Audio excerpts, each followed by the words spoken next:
Teimme tietokirjan analyysin Tony Dunderfeldin kirjoittamasta Ilon psykologiakirjasta, mikä tarkastelee psykologisia toimintoja ja tekijöitä, joiden avulla ilo syntyy.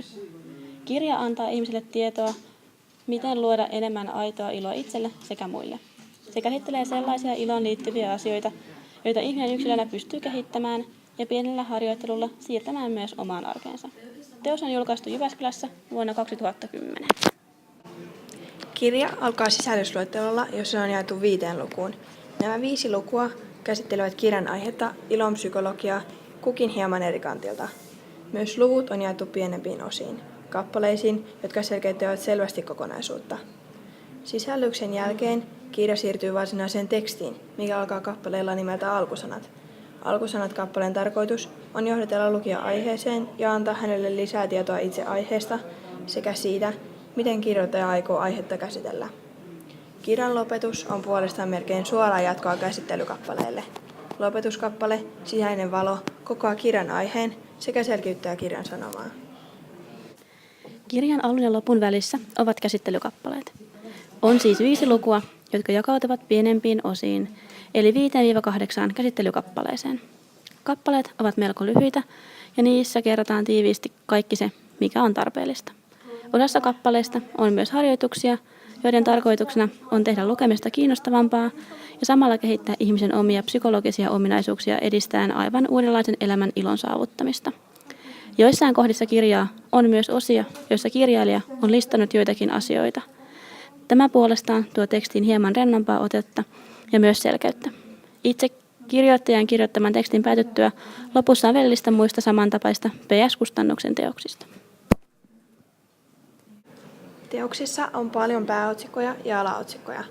Pääotsikot ovat kaikki todella lyhyitä ja niistä käy selvästi ilmi luvussa käytetty näkökulma.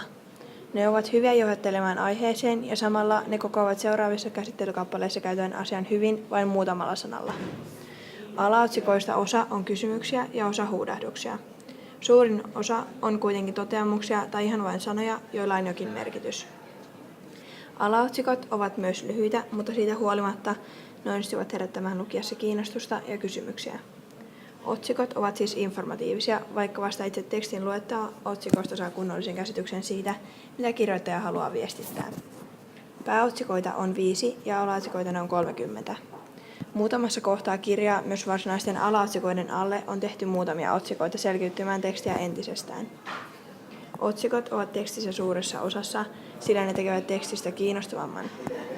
Tekstiä on niiden ansiosta helpompi lukea ja siitä on helpompi hahmottaa erilaisia kokonaisuuksia ja niiden sanomia. Teoksen tyyli on hyvinkin asiallista tyyliä koko kirjan ajan. Tyyli on kuitenkin asiallisuuden lisäksi rentoa ja omaperäistä. Siitä näkyy hyvin selvästi kirjoittajan oma mielipide. Lähes koko teksti on oikeastaan tuotettu kirjailijan omien mielipiteiden ja kokemusten pohjalta. Esimerkiksi heti kirjan aloituskappaleessa kirjoittaja toteaa seuraavasti. Easy perustuu siihen, mitä kutsun lämpöpsykologiaksi, ja ilo perustuu valopsykologiaan. Molemmat yhdessä muodostavat perustan uudelle aureettiselle psykologialle. Tästä näkyy hyvin selvästi kirjoitusasun asiallinen ote, josta kuitenkin kuultaa läpi kirjoittajan oman mielipiteen vahvuus. Kirjassa oli muutamia meille vieraita sanoja ja termejä, kuten esimerkiksi paradoksaalinen skripti ja aureettinen psykologia, joka oli kirjailijan oma tuotos. Osa termeistä selitetään tarkemmin lopussa olevissa loppuviitteissä, mutta osa termeistä oletetaan lukijan jo valmiiksi tietävän. Psykologian perustermistä oletetaan olevan suurin piirtein hallussa, mikä omalta osaltaan nostaa kohderyhmän ikää. Kohderyhmä rajautuu siis psykologiasta ja omasta mielenterveydestä kiinnostuneiden nuorten aikuisten ja aikuisten piiriin. Kirja on todella vahvasti psykologinen, mikä vaikuttaa siihen, että kirja on suunnattu psykologiasta kiinnostuneille.